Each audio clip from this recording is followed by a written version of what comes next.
जो बातें आई हैं, जो मानव अधिकार उल्लंघन की बातें आई हैं, उस पे जो और शायद मैं बातें नहीं रखूंगा, लेकिन जो ह्यूमन राइट डिफेंडर्स की बात है उसमें एक तो जो बातें नहीं आई है वो शायद हम लोग को ये समझने की आवश्यकता है कि ह्यूमन राइट्स का जो डेफिनेशंस है और जो मतलब पब्लिक में जो नॉलेज है, उस पब्लिक में नॉलेज की भी जो एक कमी है, पब्लिक में नॉलेज की कमी है और साथ ही साथ सरकारी सिस्टम में एक अवेयरनेस और एजुकेशन की कमी है, जिसके कारण ये हुआ है कि जो संगठनात्मक प्रक्रिया हम लोग करते हैं, संस्था के तहत करते हैं, संगठन बनाने की प्रक्रिया जो करते हैं हम लोग, उस प्रक्रिया में सरकार ने जो हम लोग को ह्यूमन राइट्स अपने कॉन्स्टिट्यूशन के तहत या फिर यूएन बॉडीज के तहत में जो हम लोग को ह्यूमन राइट्स हम लोग के हैं, उसको जब हम एक्सरसाइज करते हैं तो गवर्नमेंट उसको एक अलग तरीके से देखता है कि हम स्टेट को अपोज कर रहे हैं या फिर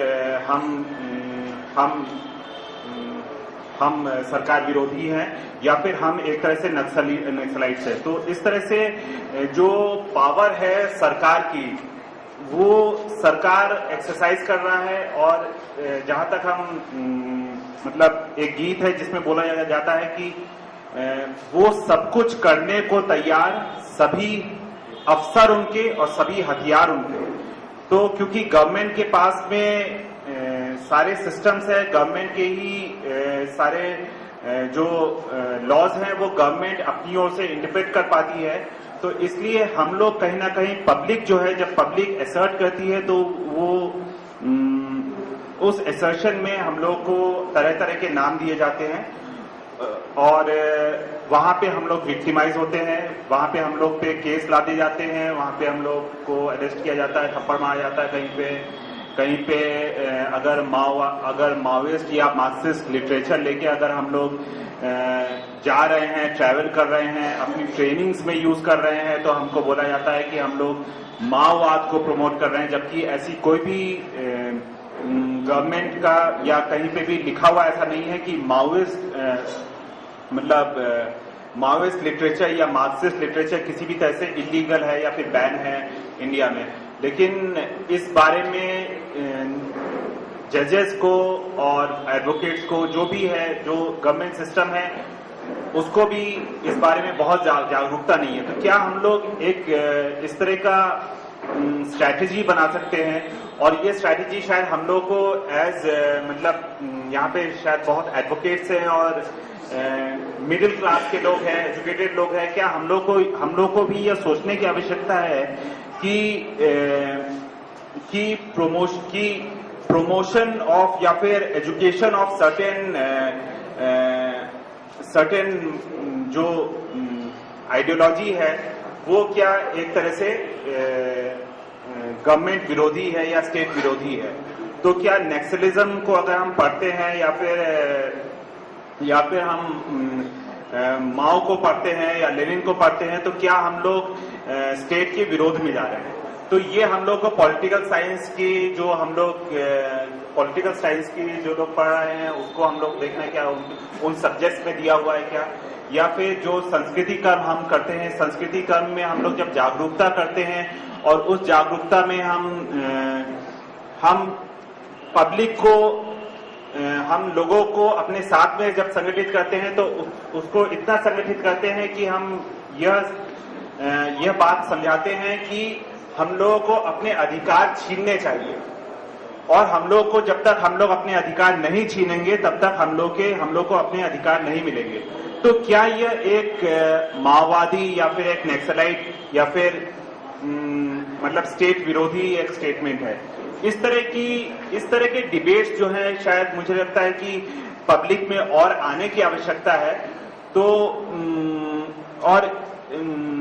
और शायद HRLN जैसा जो संगठन है या उसका एक दायित्व यह भी है कि ह्यूमन राइट्स का जो एजुकेशन है, ह्यूमन राइट्स की जो एजुकेशन है पब्लिक में और स्टेट में, मतलब कि थाना पुलिस का जो सिस्टम है, जजेस का जो सिस्टम है, इनकी जो अंडरस्टैंडिंग है इस बारे में, वो उस अंडरस्टैंडिंग को कैसे चेंज किया जा सकता है, उस अंडरस्टैंडिंग को। और साथ ही साथ जब इस अंडरस्टैंडिंग को ज्यादा पब्लिक एजुकेट होगा तो पब्लिक में शायद ज्यादा एक अवेयरनेस बढ़ेगी और इसको इन स्ट्रैटेजीज को यूज कर सकेंगे। अन्ना हजारे को आंदोलन को गांधीवादी से लेके नक्सलाइट तक भी बोला गया है, और तो इस तरह के जितने भी आंदोलन हैं उस आंदोलन को गांधीवादी से नक्सलिज्म के बीच में कहीं पे भी डिफाइन किया जाता है। तो इसीलिए हम लोग को एज ह्यूमन राइट डिफेंडर्स हम लोगों को अपने आप में यह शिक्षा लाने की प्रक्रिया करनी है कि कैसे हम लोग ऐसी स्ट्रैटेजीज इस्तेमाल कर सकें जिससे कि हम लोग ह्यूमन राइट्स टूल्स का इस्तेमाल करें, लेकिन हम लोग ह्यूमन राइट्स वायलेशन ना करें खुद। मतलब हम लोग जब अपने राइट्स की मांग करें तो हम लोग ह्यूमन राइट्स टूल्स का इस्तेमाल करें, और उस ह्यूमन राइट्स टूल्स में शायद नॉन वायलेंट टूल्स को ज्यादा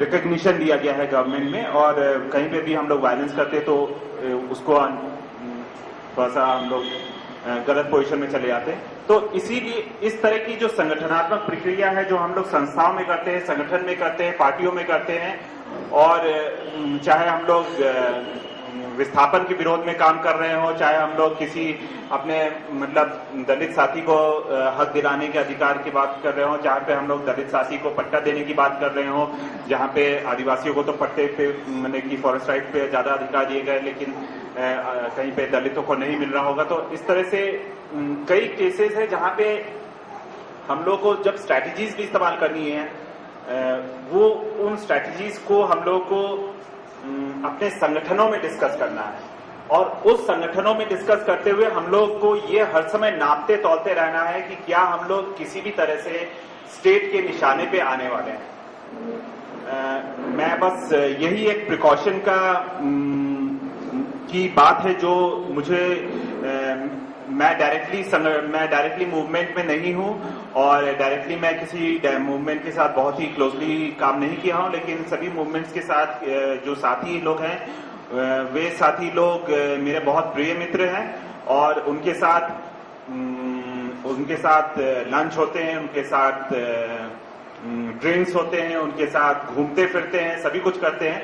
लेकिन उसमें जो भी है उसमें यह एक समझ में आती है कि यह एक समझ में अंडरस्टैंडिंग आती है कि हम लोग कहां तक सरकार विरोधी जाते हैं। तो वो सरकार विरोधी जो मानवीयता है या सरकार विरोधी जो एक्शन हम लोग करते हैं, जहां पे हम लोगों को बोला जाता है कि हम लोग नक्सलाइट्स हैं या क्या है, तो इस बारे में हम लोग को बहुत ज्यादा इस बारे में समझ बनाने की आवश्यकता है अपने संगठनात्मक प्रक्रिया के बीच में। और इस बीच में इस संगठनात्मक प्रक्रिया में हम लोग जो लगे हैं वो हम लोग करेंगे, और जो लॉयर्स हैं, एडवोकेट्स हैं, जो आप लोग हैं सर यहाँ पे, आप लोग से यही गुजारिश है कि जो कॉन्स्टिट्यूशन है उस कॉन्स्टिट्यूशन की में जो पब्लिक एजुकेशन है, पब्लिक राइट्स है, उसको एक्सरसाइज करने में, उसको उन अधिकारों को धरातल पे लाने के लिए जो गांव के लोग, जो आदिवासी लोग, जो दलित लोग, जो महिलाएं जो उन अधिकारों की मांग के लिए लड़ते हैं, तो उनको उनके नजरिए से भी देखने की कोशिश करिए कि वो अगर पीड़ित है तो फिर वो उनकी दृष्टिकोण से देखने से शायद ज्यादा समझ में आएगा। Thank you. Thank you Peter. मैं अब दामोदर जी से रिक्वेस्ट करूंगा। हमारे बीच वरिष्ठ पत्रकार फैसल जी हैं, और हॉल में जितने उपस्थित, फिर से एक बार पुनः सबको जोहार सलाम। जिस विषय पे हम लोग इतना चर्चा करते आ रहे हैं, ये बहुत ही गंभीर विषय है झारखंड के लिए। इसको कई तरीकों से देखना होगा, और हम लोग देख रहे हैं। देखते देखते उस जुल्म का शिकार भी हो रहे हैं। साथ ही झारखंड में जो मानव अधिकार की जब हम बात करते हैं तो अपने आप में लगता है कि हम कमजोर हैं। इसलिए कमजोर महसूस होता है कि मानव अधिकार कोई चीज होता ही नहीं। कभी कभी ऐसा लगने लगता है। ये सब बोलने की बात है, कहीं कहीं बोल लिए, वहीं तक सीमित है। क्योंकि कुछ भी नहीं चलता है मानव अधिकार के हिसाब से।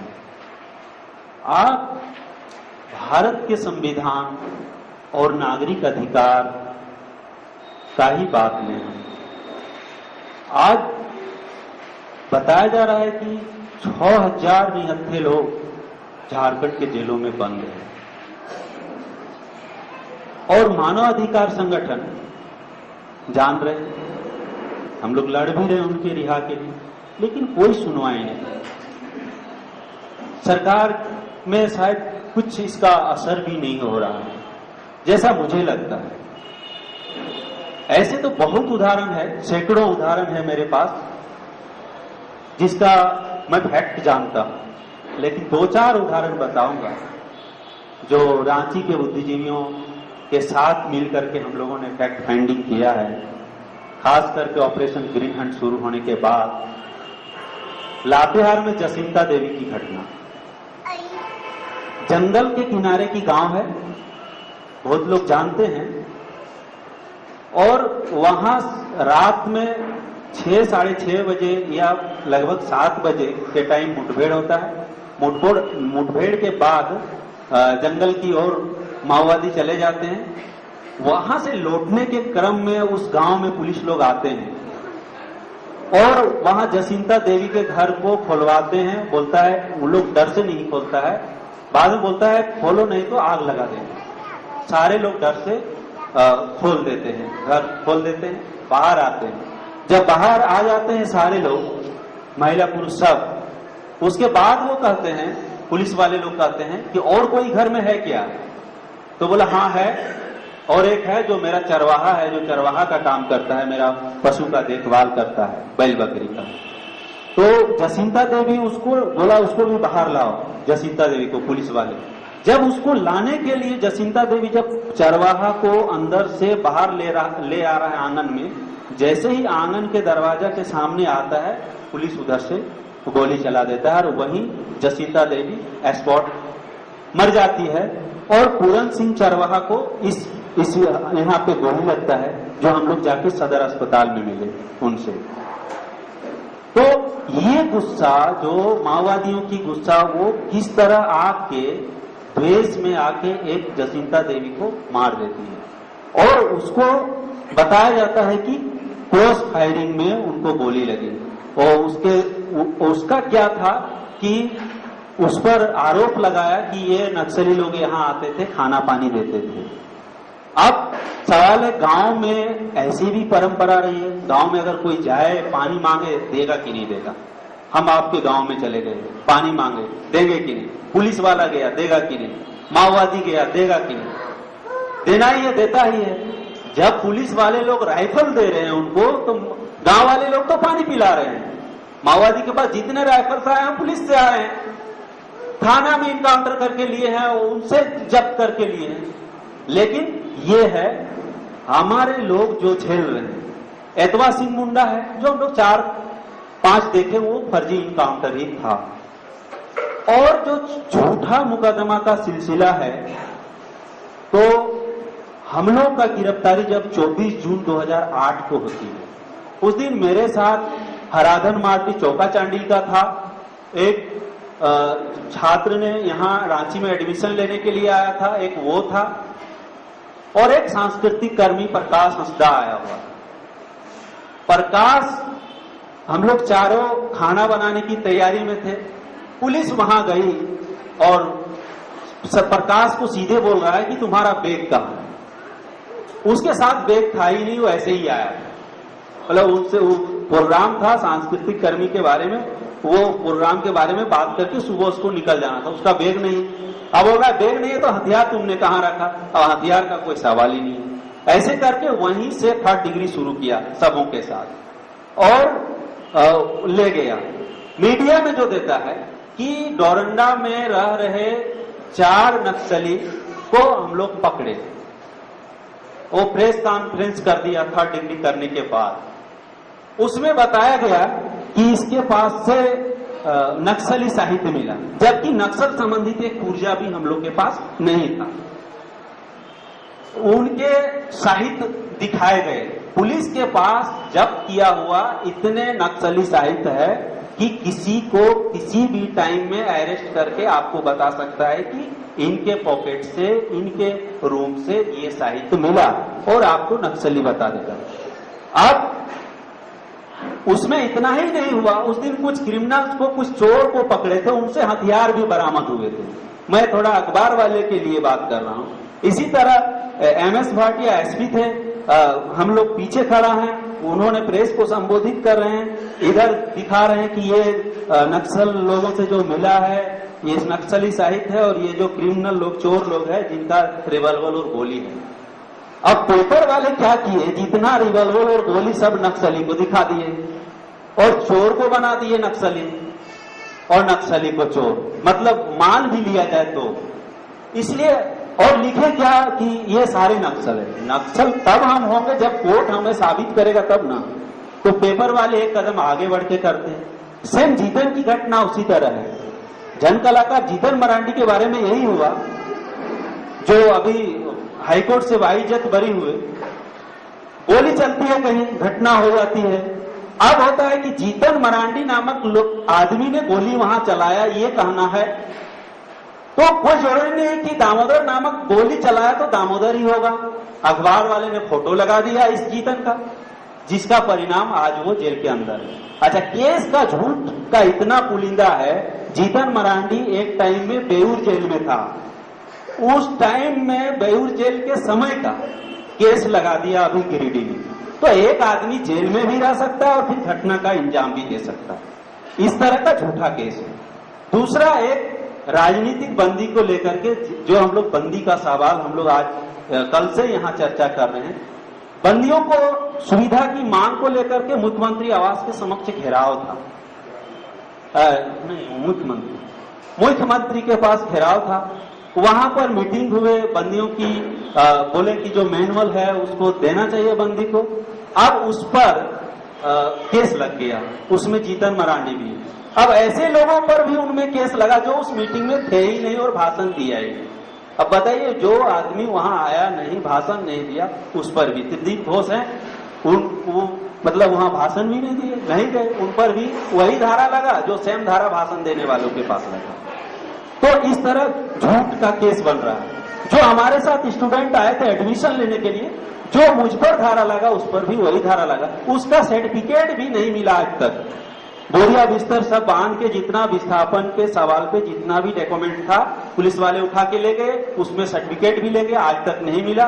बाद में हम लोग जेल से आने के बाद सीनियर एसपी के पास गए, उनको मांगे, वो भी पता लगा के सर्टिफिकेट नहीं दे पाया, मतलब फिर से उसको एग्जाम देके पास होना पड़ा। तो इस तरह से पुलिस कर रहे हैं। इस तरह से सैकड़ों उदाहरण है। और हमारे साथ जो हराधन चौका चांडिल में अभी भी वो जेल में बंद है, उसको बहुत सारे मतलब केस लगा दिया है माओवादियों का। उस चौका चांडिल में जितने भी मतलब लड़ाई झगड़ा हुआ, उसका सारा केस उस पर लगाया है, अभी वो जेल में बंद है। इस तरह हम पिछले 7-8 साल से देख रहा हूं और विस्थापन के खिलाफ आंदोलन में हूं, जहां जहां भी लोग अपना इज्जत अधिकार की बात किया है, जमीन बचाने की बात किया है, संस्कृति की बात किया है, जो संवैधानिक बात है, जो हमारा संविधान में अधिकार है जिन चीजों का लेने का, उसका बात किया है, तो उनको एकदम आम बात है। और खास करके तब, जो मैं कल बता रहा था कि अगर कोई आदमी आदिवासी है, दलित है और अल्पसंख्यक है, तो सरकार को और आसान है नक्सली बोलने में, तुरंत वो नक्सली हो जाएगा। तब तो ये नक्सली होगा ही। अगर दलित है, आदिवासी है, तो वो नक्सली है, श्योर हो गया इसी में। और हमारे समाज के लोग भी कुछ ऐसे लोग हैं जो ये चीज को मान लेते हैं। पेपर में लिख दिया कि दामोदर नक्सली है, तो आप भी मान लिए कि नक्सली हो सकता है, होगा। कोर्ट साबित करे या ना करे, समाज हमको साबित कर दे। लेकिन समाज में भी कुछ ऐसे प्रगतिशील लोग हैं जिसके वजह से मैं आज यहाँ खड़ा हूँ। उन प्रगतिशील बुद्धिजीवियों, उन प्रगतिशील पत्रकारों का मैं शुक्रगुजार हूँ जिन्होंने ये नहीं मानते हैं कि किसी को कहने से या पेपर लिखने से कोई नक्सली हो जाएगा। और कुछ ऐसे लोग हैं जो इन चीजों पर सक्रिय हैं और लड़ रहे हैं। ऐसे में रांची में बहुत ऐसे लोग हैं, यहाँ फादर स्टैन हैं, फैसल जी हैं, मेहताब जी हैं और बहुत सारे मानवाधिकार कार्यकर्ता है, आंदोलनकारी हैं, जो इन सब बातों में, पुलिस का एविडेंस में विश्वास नहीं करते। तो अब है कि आप बोकारो जाइए, जो इलेक्ट्रो स्टील अभी बन रही है, वहां पर आप स्टडी कीजिए, वहां फैक्ट फाइंडिंग टीम लेकर के जाइए कितने उन पर फर्जी मुकदमा हुआ है। आप संथाल परगना में चले जाइए, शिकारीपाड़ा में जाइए, चौधरी गांव में, वहां का घटना आपको बताते हैं। गुंडा एलिमेंट इस तरह जिंदल कंपनी ने बनाया, वहां बोरिंग कर रहा था, लोगों ने रोक दिया, गुंडों ने जाकर के हमारे कार्यकर्ताओं को पिटाई कर दिया, पूरा पिटाई किया गुंडा लोगों ने मिलकर, 5-6 लोग जो वहां के सक्रिय लोग था उनको पिटाई किया। फिर बाद में हमारे लोगों ने आसपास के गांव से मदद लेते हुए उनको समझाते हुए फिर उन गुंडों को पिटाई किया। पेनम कोल माइंस जहां चल रहा है आज, जो पेनम कोल माइंस के लोग, जो विरोधी लोग थे, उन पर आज भी मुकदमा चल रहा है और ऐसे ऐसे लोगों के ऊपर मुकदमा चल रहा है। इस व्यवस्था में केस वही लड़ सकता है जिनके पास पैसा है, और जिन लोग जमीन बचाने की लड़ाई लड़ रहा है वो मतलब आर्थिक रूप से, कानूनी रूप से बहुत जानकार नहीं है, आर्थिक भी नहीं उनके पास, इसलिए उनको एक तो जेल जाके सजा पूरा करनी पड़ती है या फिर पुलिस के पकड़ से बाहर रहनी पड़ गई। तो जहां जहां आंदोलन का क्षेत्र हो रहा है और हर जगह में, यहां तक जो काठीकुंड वाला मूवमेंट में जो लोग अगुवाई कर रहे थे, जिनका माओवादियों से दूर दूर का रिश्ता नहीं है, उसको 17-18 CLA एक्ट लगाया गया। यहाँ के त्रिदीप घोष, KN पंडित जो 74-75 साल की उम्र में 17-18 CLA और UAPA का चैंपियन बने हुए। तो ये है मतलब झारखंड का मानवाधिकार का स्थिति और सरकार। और अब साथी बता रहे हैं कि हमारे द्वारा कुछ वायलेंस नहीं हो तो हम क्या करें, हमारा माँ बहन की जमीन मतलब इज्जत लूट जाए, हमारा जमीन चला जाए, घर चला जाए, संस्कृति चला जाए, और हम सरकार को मानवाधिकार का पाठ पढ़ाते रहें और हम वायलेंस से बचते रहें। मतलब एक रास्ता निकलनी चाहिए। मैं कहता हूं आज मुझे बहुत खुशी हो रहा है कि मैं ही सिर्फ नहीं, मेरा जैसा यहाँ हजारों कार्यकर्ता है जो अपनी बात को रख नहीं पाते हैं और उन पर 2 नहीं, 1 नहीं, 4-5 केस है जिनका दूर दूर तक माओवादियों से रिश्ता नहीं है, जिन्होंने कभी हथियार नहीं उठाया। अब इतना बात कहने पर ही अगर आप माओवादिस्ट मान लेंगे या सरकार मान लेते हैं कि हमें रोटी दो, कपड़ा दो, मकान दो, स्वास्थ्य दो, जो हमारा मौलिक अधिकार है, और ये बोलना ही अगर वायलेंस है, अगर ये बोलना ही माओवादिस्ट है, तो हमको लगता है कि तब तो इसमें सब कोई आ जाएंगे, सारे लोग माओवादी हो जाएंगे, पूरे झारखंड के लोग माओवादी हैं, ये बात तो सब कोई बोलेंगे। तो इस तरह का एक सिचुएशन है। मतलब आप कह सकते हैं कि अघोषित आपातकाल है। अभी हम यहाँ आपके सामने बात कर रहे हैं, हो सके आज शाम को ही मुझे माओवादिस्ट बोल करके और कल आपको पेपर में मिल जाएगा कि एक बड़े माओवादी लीडर यहाँ पकड़े गए जो रांची में थे। ये कोई मतलब बड़ी बात नहीं है, तुरंत हो सकती है। तब तक नहीं होगा जब तक आप सरकार की दलाली कीजिए, जिंदल मित्तल का दलाली कीजिए, SR अभिजीत ग्रुप का दलाली कीजिए, तो आप पर ना केस होगा ना मुकदमा होगा। लेकिन जनता के हित का बात करेंगे, चाहे वो मानवाधिकार कर्मी हो, एडवोकेट हो, चाहे कोई भी हो, सरकार के पक्ष का आदमी हो, तो उस पर भी मतलब कुछ ना कुछ कार्रवाई तो हो जाएगा। भले फिजिकल नहीं होगा, कुछ दबाव आएंगे, कुछ प्रलोभन आएंगे। मुझे जब अरेस्ट किया तो सबसे पहले बोला SP कि तुम कहां से विस्थापित हो, मैंने बता दिया। बोला ये सब काम छोड़ो, बोलो कहां सेटल कर देते हो।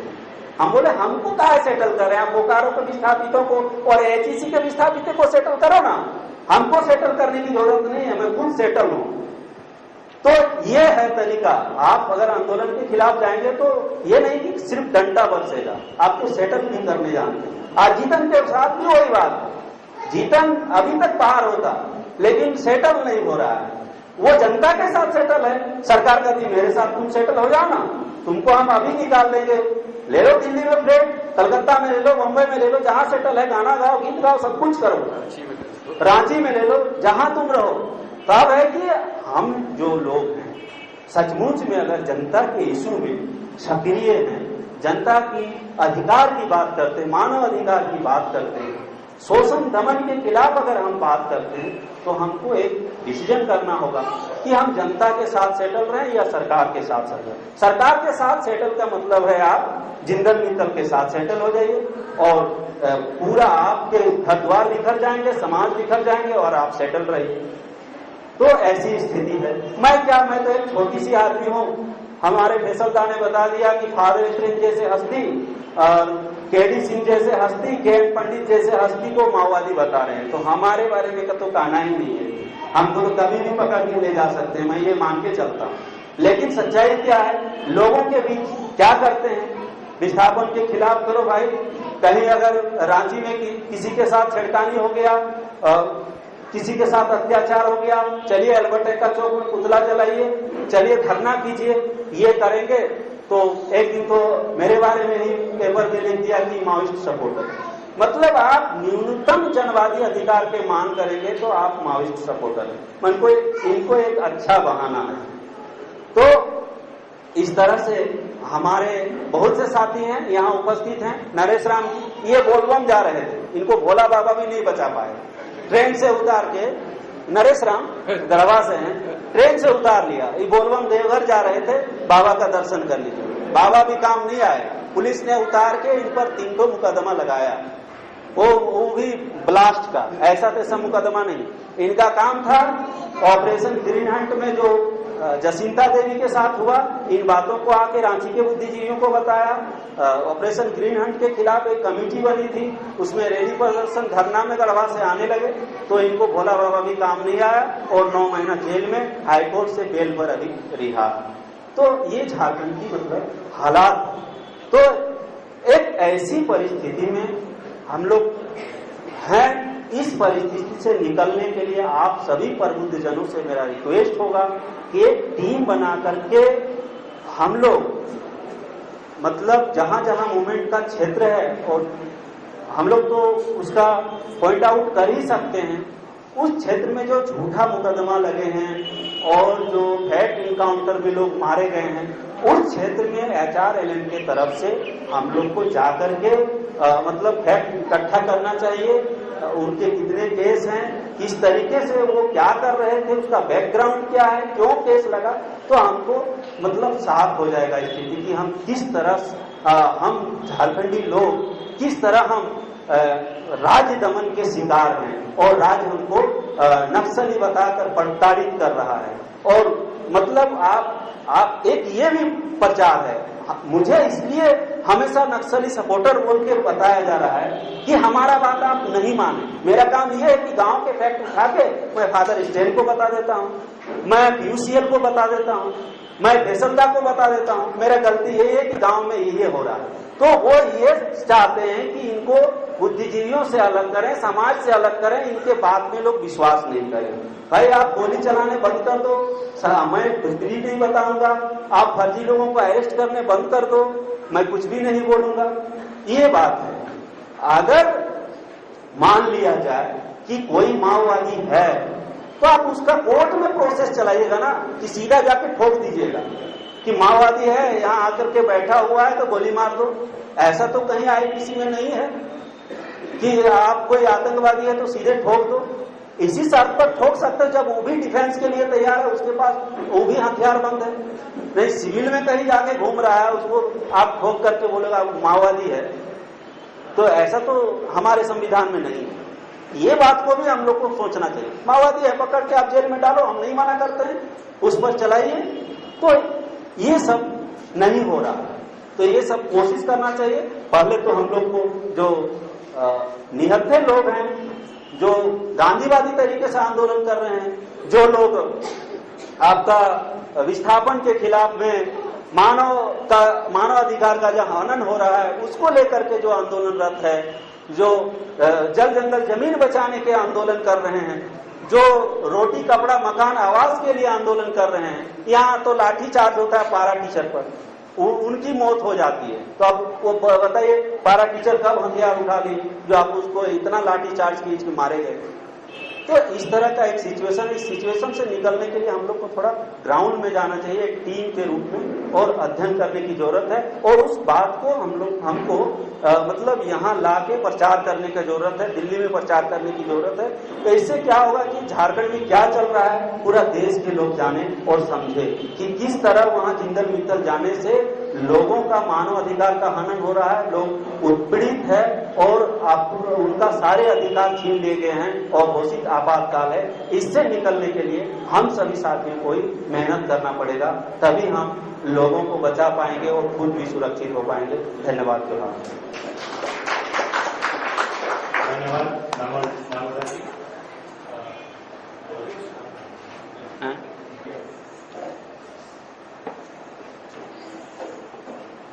सभी साथियों को झारखंडी जोहार।